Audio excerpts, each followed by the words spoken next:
Bonjour et bienvenue à ce quatrième vidéo de notre cinquième semaine de STT 418. Ici, c'est le dernier vidéo du chapitre 2, Petites larmes. On continue encore une fois là, avec les vidéos en lien avec les statistiques de Bayes. C'est quelque chose qui n'est pas nécessairement facile et je pense que ça vaut la peine de faire plusieurs exemples. Donc on en fait un dernier ici, l'exemple 2.5.17 et on va voir ici là, qu'on peut aller toujours un peu plus loin quand on veut faire des stats comme ça. On peut toujours pousser le problème un peu plus. C'est ce qu'on fait ici. Donc on nous dit qu'on a une compagnie d'assurance qui classe ses clients en deux groupes, donc client A, client B, et on a plusieurs informations en lien avec ça. Donc on nous dit que 30% de la clientèle est du groupe A, et quand on est dans le groupe A, on a une probabilité d'avoir un accident de 40%. Ceux du groupe B ont une probabilité d'avoir un accident de 20%. Et là, on nous demande diverses questions avec ça. Première question, c'est quoi la probabilité qu'un client ayant eu un accident appartienne au groupe A? Donc, tout de suite, là, vous devez vous demander, c'est-tu la question que je me serais posée? Moi, je peux vous dire que non. Moi, je me serais dit, si je suis dans le groupe A, c'est quoi la probabilité que j'ai un accident? C'est l'information qui est donnée, mais c'est la question que je me poserais a priori si je n'avais pas d'information.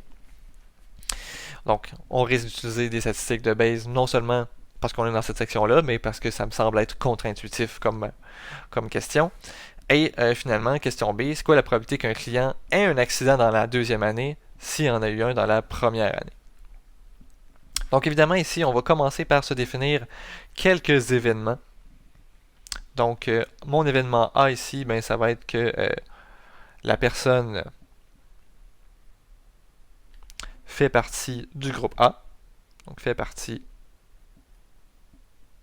du groupe A.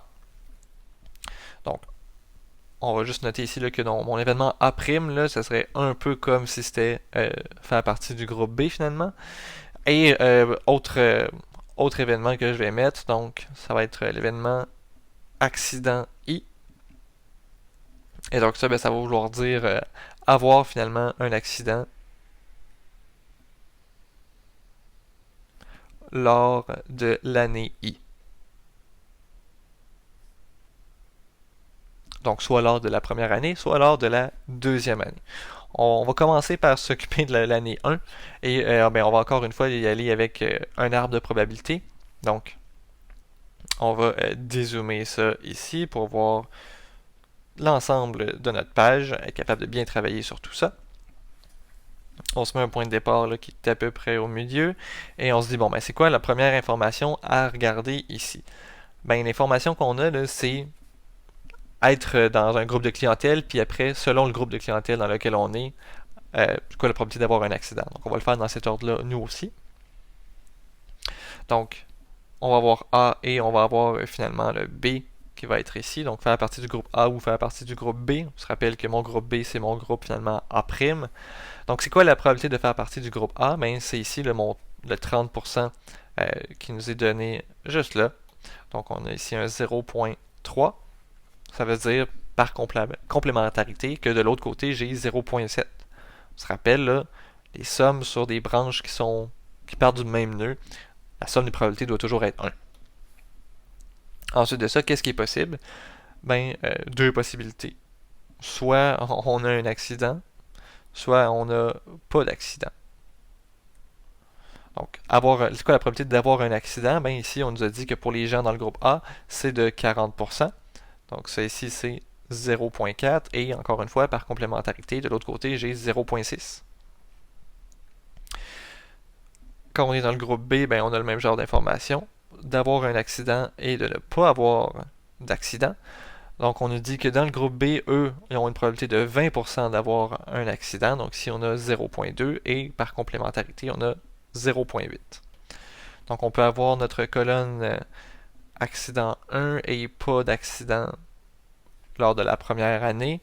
On se rappelle, là, ici, on fait le produit des valeurs qui se trouvent sur les branches. Donc, on va trouver 0.12 ici, 0.18 là, 0.14 ici et 0.56 ici.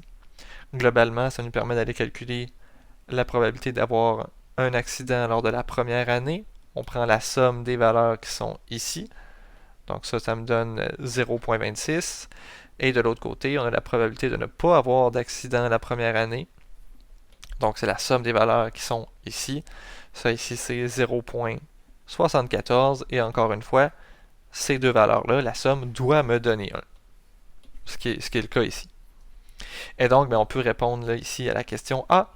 La question A nous dit, c'est quoi la probabilité qu'un client ayant eu un accident appartienne au groupe A? Donc, c'est quoi la probabilité d'avoir A, sachant qu'on a eu un accident la première année?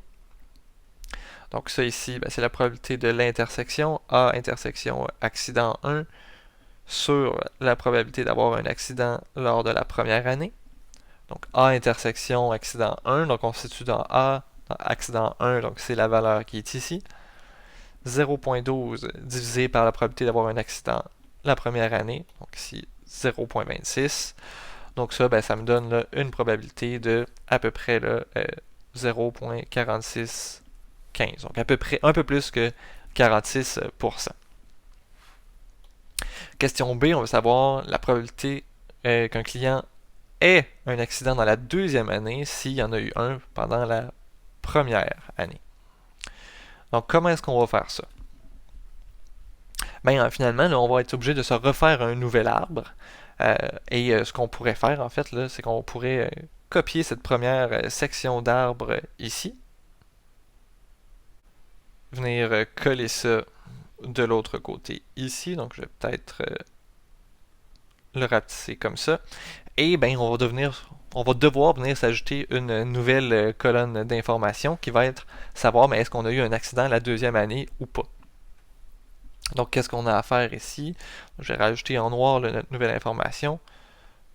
Donc ici, on va avoir un accident la deuxième année ou pas d'accident la deuxième année. Un accident la deuxième année, pas d'accident la deuxième année. Et là, vous voyez l'idée, là.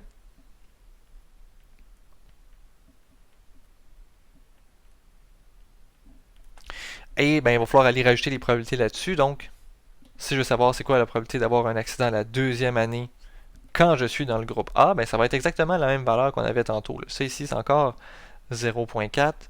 On a ici 0.6 et encore ici, 0.4, 0.6. Quand je suis dans savoir si j'ai un accident dans la deuxième année, mais que je suis dans le groupe B, les probabilités changent un petit peu. Ici, on a 0.2, 0.8 et 0.2, 0.8. Donc, il n'y a pas de raison que la deuxième année, on ait plus de chances ou moins de chances d'avoir un accident selon le groupe dans lequel on se trouve. Là, ça reste constant. Et cette fois, on va pouvoir aller compléter notre tableau, là, nos colonnes. Mettre accident 2 ici, accident 2 prime ici. Et si je veux savoir là, quelle valeur qui vient ici, il faut que j'aille multiplier cette fois là, les valeurs sur les trois branches. Donc je prends mon point 3 avec mon point 4 avec mon point 4. Et j'obtiens 0.048. Ensuite, là, ici, j'obtiens 0.072. Ici, j'ai 0.072, 0.108, 0.028, 0.112, 0.112 et 0.448. Une fois que j'ai calculé toutes ces valeurs-là, là, qui s'obtiennent tout le temps en traçant le chemin finalement de la branche, puis en prenant toutes les valeurs qu'il y avait sur les branches, en les multipliant, c'est ça que j'ai fait là, on peut aller calculer les probabilités globales. Donc la probabilité d'avoir un accident dans la deuxième année, je prends la somme de tout ça, j'obtiens 0.26. Et la probabilité d'avoir pas d'accident dans la deuxième année, je prends la somme de tout ça, j'obtiens 0.74. La somme ici est encore 1. Peut-être que ce qui est intéressant, là, c'est de remarquer que en fait, ces valeurs-là, là, c'est les mêmes qu'en A. Donc c'est exactement les mêmes. C'est pas très surprenant parce qu'au final, ça devrait être quoi la probabilité d'avoir un accident la première ou la deuxième année? Ça devrait être globalement la même chose. Ça devrait pas rien changer. Par contre, nous, qu'est-ce qui nous intéresse, là, c'est vraiment en B, la probabilité d'avoir un accident la deuxième année, sachant qu'on en a eu un la première année. Donc ça ici, c'est la probabilité d'avoir un accident la première année et la deuxième année sur la probabilité d'avoir un accident la première année. Donc, avoir un accident la première et la deuxième année, quand est-ce que ça arrive? Ben, ça arrive ici, donc 0.048, et ça arrive également là, ici avec le 0.028. Donc ça ici, ben, ça va être 0.048 plus 0.028 divisé par la probabilité d'avoir un accident la première année. Donc on avait trouvé que c'était 0.26. Et ça ici, ben, on termine, là, on fait le calcul avec une probabilité là, qui est tout juste au-dessus là, de 29%.